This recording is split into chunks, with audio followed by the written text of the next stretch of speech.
एक छोटे से गांव में एक बहुत ही साधारण परिवार रहता था। घर छोटा था, लेकिन उस घर में प्यार बहुत बड़ा था। मिट्टी की दीवारें, टीन की छत, आंगन में तुलसी का पौधा और घर के सामने एक छोटी सी दुकान। वही दुकान उस परिवार की रोजी रोटी थी। उस घर के मुखिया थे रमेश जी। गांव में उनकी छोटी सी किराने की दुकान थी। सुबह सूरज निकलने से पहले दुकान खोल देते और देर रात तक मेहनत करते। कमाई ज्यादा नहीं थी, लेकिन वो हमेशा कहते थे, ईमानदारी की कमाई में बरकत होती है।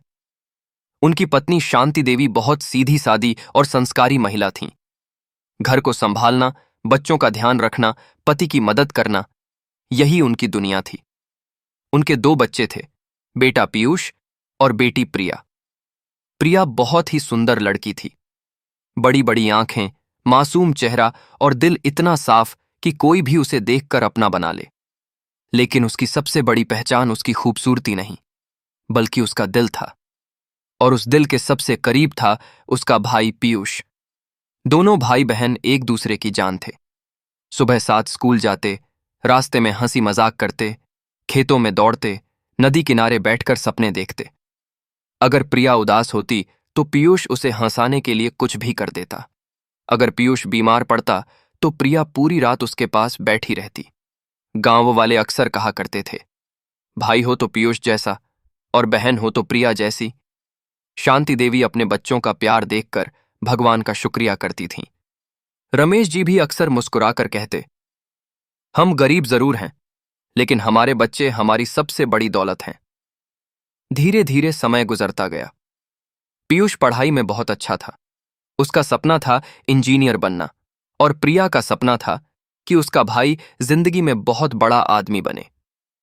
एक दिन शाम को रमेश जी दुकान बंद करके घर लौटे तो उनके चेहरे पर हल्की मुस्कान थी। शांति देवी ने पूछा, क्या बात है जी, आज बड़े खुश लग रहे हो? रमेश जी बोले, हमारी प्रिया के लिए रिश्ता आया है। यह सुनते ही प्रिया का दिल धड़कने लगा। लड़का शहर में नौकरी करता था। नाम था नीतीश।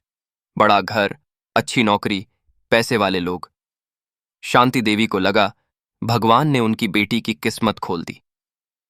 कुछ दिनों बाद नीतीश अपने परिवार के साथ प्रिया को देखने आया। हल्के गुलाबी सूट में प्रिया बहुत सुंदर लग रही थी। घर में शादी की तैयारियां शुरू हो गईं। पूरे गांव में खुशी का माहौल था। आंगन में मेहंदी लगी, औरतें गाने गा रही थीं। पीयूष हर काम में लगा हुआ था। वो अपनी बहन की शादी में कोई कमी नहीं छोड़ना चाहता था। लेकिन इन सब खुशियों के बीच प्रिया अंदर से डरी हुई थी। रात को वो छत पर बैठकर आसमान देखती और सोचती, क्या शादी के बाद सब बदल जाएगा? एक रात पीयूष उसके पास आया और बोला, क्या सोच रही है? प्रिया मुस्कुराने की कोशिश करते हुए बोली, कुछ नहीं भैया। पीयूष ने कहा, तू चाहे जहां चली जाए, मैं हमेशा तेरे साथ रहूंगा। यह सुनकर प्रिया की आंखों में आंसू आ गए। आखिरकार शादी का दिन आ गया। लाल जोड़े में प्रिया किसी परी जैसी लग रही थी। पूरा गांव उसकी तारीफ कर रहा था। शादी की सारी रस्में धूमधाम से हुईं। लेकिन जब विदाई का समय आया तो पूरा माहौल आंसुओं से भर गया। प्रिया अपने भाई पीयूष को पकड़कर जोर जोर से रोने लगी। भैया, मैं आप लोगों को छोड़कर नहीं जाना चाहती। पीयूष की आंखों से भी आंसू रुक नहीं रहे थे। शांति देवी अपनी बेटी को गले लगाकर रो रही थीं, लेकिन हर लड़की की तरह प्रिया को भी अपना घर छोड़ना पड़ा।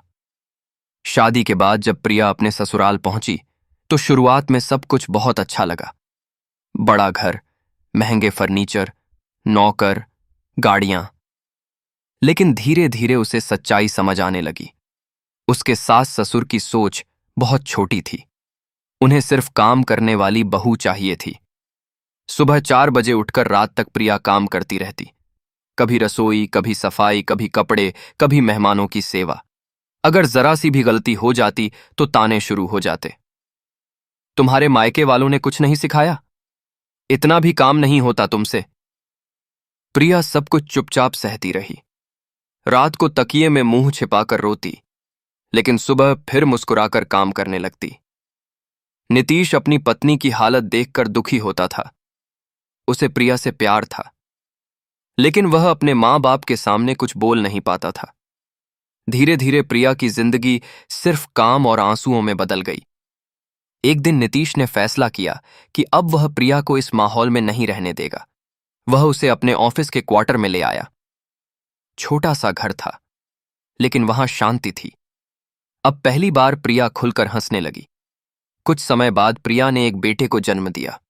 उस सोनू के आने से घर में फिर से खुशियां लौट आईं। लेकिन इतने दुखों के बाद भी प्रिया अपने भाई पीयूष को नहीं भूली। उसने नीतीश से पूछकर पीयूष को अपने पास बुला लिया ताकि वह शहर में रहकर इंजीनियरिंग की पढ़ाई कर सके। प्रिया खुद कम खर्च करती, लेकिन अपने भाई की हर जरूरत पूरी करती। एक दिन पीयूष बहुत बीमार पड़ गया। प्रिया पूरी रात जागकर उसकी सेवा करती रही। उसने अपने भाई को ठीक कर दिया, लेकिन कभी कभी नीतीश को यह सब अच्छा नहीं लगता था। उसे लगता था कि प्रिया अपने भाई को उससे ज्यादा महत्व देती है। इसी बात को लेकर दोनों में झगड़े होने लगे। उधर ऑफिस में नीतीश की मुलाकात माया नाम की लड़की से हुई। शुरुआत दोस्ती से हुई, फिर दोस्ती धीरे धीरे प्यार में बदल गई। अब नीतीश अपना ज्यादा समय माया के साथ बिताने लगा। वह उस पर पैसे खर्च करने लगा, लेकिन घर आकर वह प्रिया के सामने प्यार का नाटक करता और प्रिया अपने पति पर आंख बंद करके भरोसा करती रही। एक दिन नीतीश बाथरूम में था। उसका मोबाइल बाहर रखा था। अचानक प्रिया के मन में शक आया। उसने मोबाइल खोला और अगले ही पल उसकी दुनिया टूट गई। मोबाइल में माया और नीतीश की तस्वीरें थीं। प्यार भरे मैसेज थे। प्रिया के हाथ कांपने लगे। उसकी आंखों से आंसू बहने लगे। उसे लगा जैसे उसकी सांस रुक गई हो। उस दिन पहली बार उसे एहसास हुआ कि इंसान बाहर से कितना भी अच्छा क्यों न दिखे, अंदर से वह कितना बदल सकता है। रात को उसने हिम्मत करके नीतीश से पूछा, आपका और माया का क्या रिश्ता है?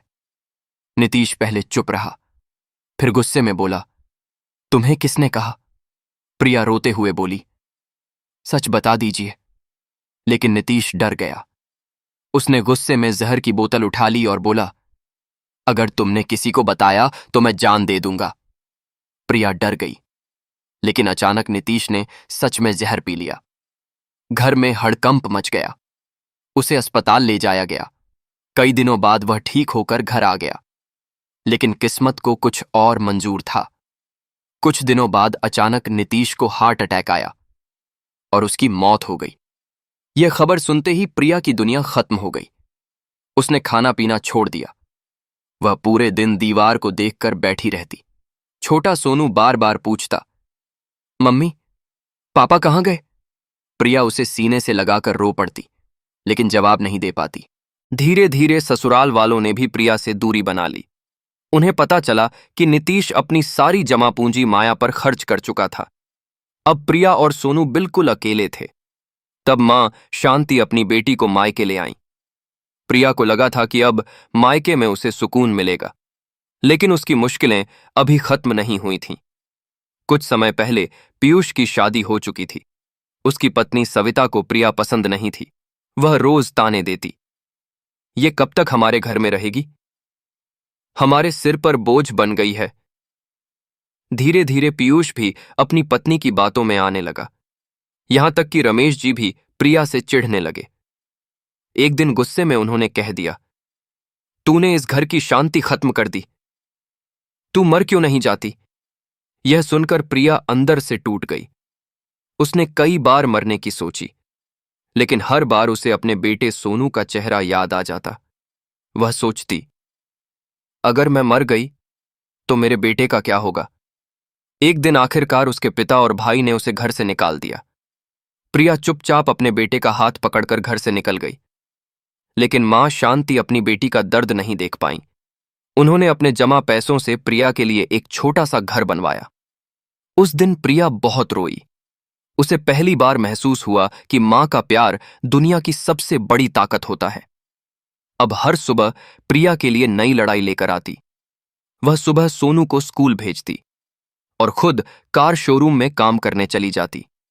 वह पूरी ईमानदारी से काम करती। धीरे धीरे उसका प्रमोशन होने लगा। लोग उसकी मेहनत की तारीफ करने लगे। सोनू भी पढ़ाई में बहुत अच्छा था।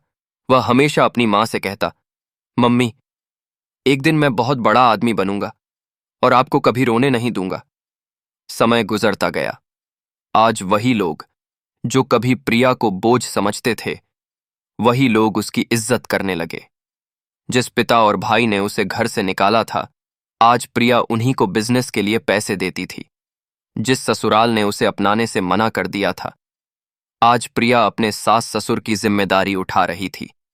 जिस भाभी की वजह से उसे घर छोड़ना पड़ा, उसी के पति यानी अपने भाई पीयूष की नौकरी भी प्रिया ने अपनी कंपनी में लगवाई। अब प्रिया के चेहरे पर दर्द नहीं था, सिर्फ सुकून था, क्योंकि जिंदगी ने उसे बहुत कुछ सिखा दिया था।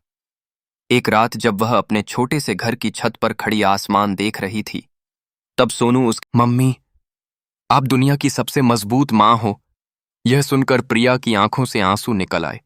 लेकिन इस बार ये आंसू दर्द के नहीं, गर्व के थे।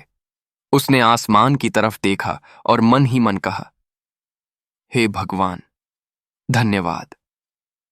आपने मुझे हर दर्द दिया, लेकिन हर दर्द से लड़ने की ताकत भी दी।